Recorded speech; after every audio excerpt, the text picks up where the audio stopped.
and you're driving around town, this, and that, and the other, and you realize that there is somebody on you. Somehow you see too many signs, whatever they are, doesn't matter what they are. You realize it, and you start trying to maneuver your way to get away from them, this, and that. Here we go. Then some guys snatch you up in a van. Wait, what do you mean they snatch you up in a van? You just threw that one in there real soft. Oh, well, you have nowhere to go. You don't really know what to do. So to add to it and try to make it really, really relentless, they just pull up next to you in a van and snatch you up and put you in there and drive you around, maybe dump you out somewhere else, interrogate you a little bit in there, just kind of add to some fun. They give you the little chloroform for good taste? I tell you what, it'd make it a lot nicer if they did. Anything would have been better than that because half of them are sitting on you and they're just kind of trying to make your life suck a little bit, and they throw your butt right back out somewhere else. But every course is run differently, so you're not really giving away anything by saying it because whoever's running the course, they just come up with stuff themselves. All that stuff in between, it's just what they think works, or it might be for you. But you're saying like these courses and stuff though too, and it's like this is the part though that they're doing like out in public. Oh yeah, you're in the middle of it. This is not like the course like you're out on a separate course. You're in the middle of random ass people who have no idea this is going on. Hey guys, if you have a second, please be sure to share this episode around on social media and with your friends, whether it's Reddit, Instagram, Facebook, Twitter, doesn't matter. It's all a huge help. It gets new eyeballs on the show, and it allows us to grow and survive. So thank you to all of you who have already been doing that, and thank you to all of you who are going to do so now. You got to figure out sometimes, like, I know Ted I told stories about how, they'd be doing reconnaissance work, going through cities, and you have to figure out how to break into, like, a clothing store and change your clothes without being seen and shit. Like, God forbid you get caught, It's just high stakes kind of stuff just for training. Those donation boxes, those things are the bomb now. The donation boxes where you have people pull up and they throw all their kids' toys in there and they throw their extra clothes in and all that kind of stuff. They look like big dumpsters. Oh, yeah. Some of them big door on them. So that's like the golden ticket in that business. Because we all know how to pick locks. And so we just pick the lock on it, hop in there, grab you a bunch of cool clothes and walk around. Nobody's looking at you then, dude, because nothing matches. You all know how to pick locks, though, you said. Oh, yeah. That's another course. Picking locks, hot wiring cars.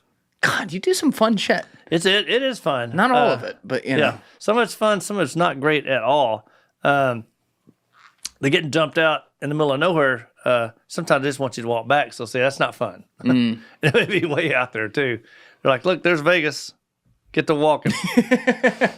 It's there in the distance. You can almost touch it. Or maybe it's Baltimore, Maryland. But that would be an L. Well, remember that time? I don't know how many years ago. It's been 5 or 6 or something. A kid got shot by the police. A black kid. And that stirred up some serious trouble, and there was all kinds of rioting. They're burning stuff. Oh, Freddie Gray. Is that what it was? In Baltimore, where he was in the back of the. He was in back of the I think he was in the back of the car, and they like strangled him or something. Can we Google that? I remember he died. Are you talking about the Freddie Gray, the female officer? That is it? I honestly can't. I just remember there was a big riot, and they were setting shot him in Baltimore. Fires. Yeah. Yeah, I think it would be Freddie Gray. It says here there's a killing of Freddie Gray April 12th to April 19th, 2015 in Baltimore. Does that sound right? Yeah, sounds right. Yeah, that's when it was. So when that happened, for one, at night we don't do night operations in Baltimore or Portland or Seattle because those are some of the big. We like big cities to do these projects in, And a lot of these people are females that we do. They might be from agencies and stuff like that are part of the course. Oh, so wait, do they mix this up? Like all different people from all different... Everywhere, depending on what company you're working for. Oh, interesting. So if it's your company or somebody else's or whatever. So at nighttime, you can't just have whoever walking down certain streets. Yeah. Because I can't walk down certain streets unarmed. You'll get it. There's just trouble. I pulled up to a red light before in the wrong place, right off the square in Baltimore, and I had a whole crew of dudes chasing me down the street, throwing beer bottles at me and crap because I was in the wrong neighborhood. But anyway, we're doing it daytime, and I'm literally walking right down the middle of the square, and I look off to my right, which I believe is the south, and there's cars burning and stuff. There's nothing good going on, and I'm following a dude in front of me doing some stuff, and everybody in that crew's shoulder checking me. Shoulder checking you? Like everybody walking by, boom, banging me because I was the only guy that didn't look like he belonged there, I guess, or something. I don't know. I wasn't dressed the same, wasn't a gangbanger or whatever. And they're all banging into me and smacking me, and I was like, this sucks, really. And it's broad daylight like noon. And apparently they weren't doing it to the guy. But the guy following it, he's cool. Apparently I just look like a Texas redneck or something. So anyway, it just tells you, you just don't know. But you get off that square where there's not 1,000 people standing around. Anything goes, for any place you're at on the earth. So if I heard you correctly, though, at the beginning of this, what you're getting at is that you, with your current companies, you do some of this training on a contract basis for the government on behalf. Yeah. And what we were talking about was when you were in it, which is where you were being trained by the government in that case, not by a contractor, right? Yeah. So when you were doing that, were you just doing it with other guys in the Army Rangers, or was it also where you're doing it with people from different branches? That was all Special Forces when I was being trained. That's all in Special Forces at the time. I don't believe there was any civilian contractors on the training itself part. I believe we were being evaluated by some civilian contractors, though. Because that's what I do now. I don't really teach them how to do it. I teach them how not to do it. If I catch them doing something they're not supposed to do, that kind of thing, more or less. I tell the team leader, or if I'm the team leader or whatever, we brief them over the phone. We don't talk face to face ever.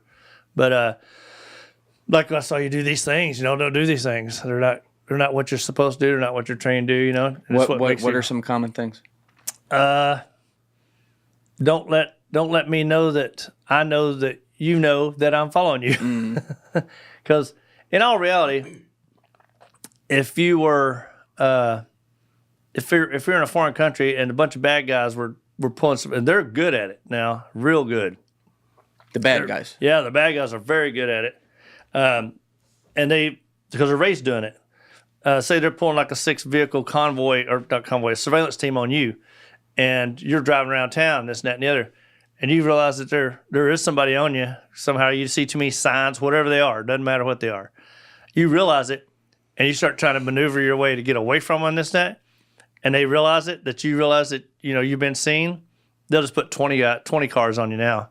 And they might just put an aircraft in there and just shoot your damn vehicle right off the street, because I'm not even going to mess with you now. Because I want to know if you're doing something I don't want you to do, and if you're not telling me you're not doing it, then I might let you slide. But if you're not, I'll blow your car off the road. Yeah.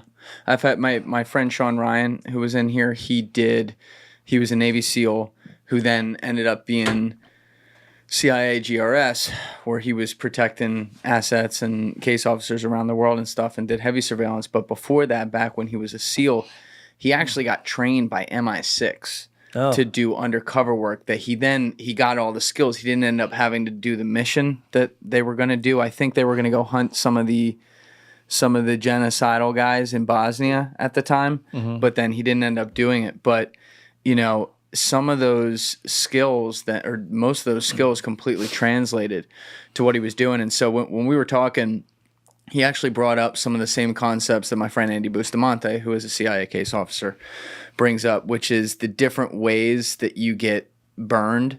So I'm going to forget the terms, but you remember those things? Alessi was like, there's 3 things. There's one where you get a tail and you don't know it. There's one where you get a tail and maybe they show you, and there's one where like they're bringing you in. Yeah. Right? So his point was that if you get a tail and they're not showing you but you catch it, it could just be like you're an American in a foreign country, so they're just double checking and they have no idea who you are. Yeah. But then if you get a tail and they're kind of showing you, it's like, hey, we think you're somebody, this is a problem. And then if you get the tail where they're right on you, they're going to capture you. Yeah. So in the course of your career, did you have, I would imagine a lot of your surveillance work involved more shorter jobs, meaning you're not somewhere for a year or something like that. But did you have situations where you thought you might be getting burned? I've had cases, myself and a few other people have had a lot of cases where we've actually caught dudes doing stuff on base that were foreign nationals. Whoa. And we've seen all kinds of stuff pulling surveillance on us. And once you do it a lot, that's the reason that when you go through the course, that's why the training to be graded and all that kind of stuff is so extensive, because they want to give you every scenario you'll ever run into.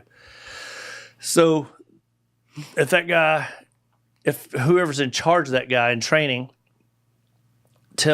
he'll call back and tell us, like, I need you to do these things because he hasn't ever seen it before. And then we try to do it as best we can do it without him noticing or whatever, but we'll just do it till he finally starts picking up on it or whatever. That way it goes back like that file folder I was talking about. I've seen it. I know what it looks like. I know what somebody looks like when they do this. And we've been on base many times and see a guy doing something and feels that know what the deal is with all that kind of stuff. We're like, hey, want to check out right there?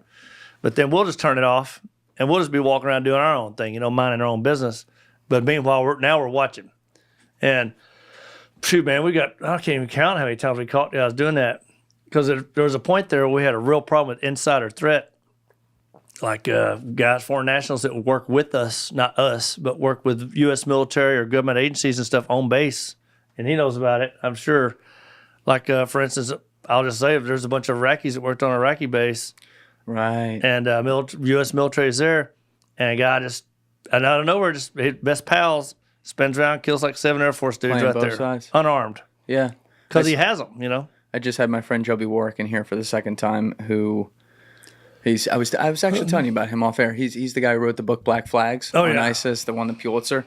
But his first book was actually the basis of one of the many plot points within Zero Dark 30, where they had El Beloui, that doctor, double agent, come on the base and blew up CIA members, and I think there were also, correct me if I'm wrong, there were a couple military guys there too. But like, same deal. It just makes you wonder. Do you ever really know any of these guys? Well, and the thing is you have to take into account too, which I know he's dealt with this too, is culture's context for one. I mean, it is. But religion's one thing too. If you're smart, you learn about the religion of the people that you're going to see, because their religion is not the same as yours. I mean, I'm preaching to the choir by saying this, sure. But certain ones are never going to be your buddy. Never, ever, ever.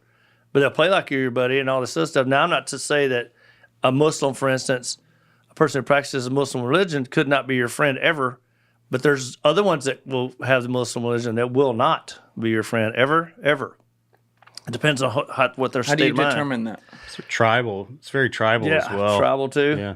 Yeah. Thank you for watching the video, guys. If you haven't already subscribed, please smash that subscribe button and check out this clip's full podcast episode by clicking here or in the description below.